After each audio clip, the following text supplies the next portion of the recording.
तर नमस्कार मित्रांनो, आज गणेश सकाळ सकाळी उठलो आणि बाहेरून बघतोय तर आबा बा बा बा काय यो विषय. म्हटलं काय समजना मला बी हे असं काय दिसाले का. माझं डोळं बाजलं तर दुकाट पडलेलं जास्ती. त्यानंतर मग आबांनी डायरेक्ट ट्रॅक्टर जोडून घेतलं, कारण आपल्याला जयरा आबा त्यांची आपल्या भाऊबंदाची कडब्याची ट्रिप आणायची होती. त्यानंतर मी जानूदाला उठवायला गेलतो घरला आणि बाबा उठ म्हटलं, आबा बोलवाल्यात होळीची टाप काढायची आहे.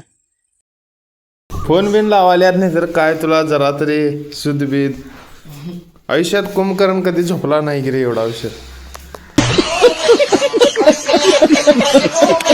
एवढं सांगून पण ऐकलं आणि परत झोपलं बघा. याला कायच समजनाच झालं, असं काय कराल ते काय कळणार. त्यानंतर ह्याचा नाच सोडला आणि ये म्हटलं घराकडे. तर येतो म्हणाला 5 मिनिटात. ट्रॅक्टर घेतला आपण आणि डायरेक्ट आलो बघा जयराबाबा आणि दत्ताबासनी घेऊन त्यांच्या शेतात. त्यांचा सगळा कडबा वगैरे सगळा पयान भरून घेतलं ट्रॅक्टरात.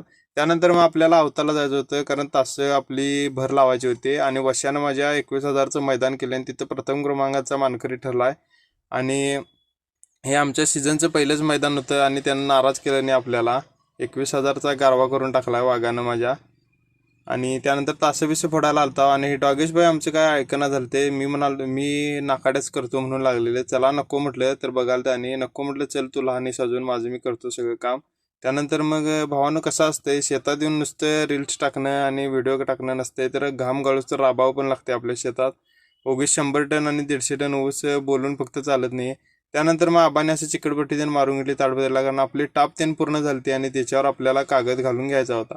आज माझा उपवास असल्या कारणानं शनिवारी खिचडी आणि ताक त्यानं पिऊन घेतलो आणि त्यानंतर मग संध्याकाळी आपण गेलतो शेताकडे, कारण आमच्याकडे जरा पावसाचं वातावरण झालं. मग असं सगळं भरून आणण्यासाठी गेलतो कडबा. आणि सगळ्यांनी मिळून आम्ही तिघांनी कडबा भरून आणला. माझ्यासोबत शुभ्या पण होतं.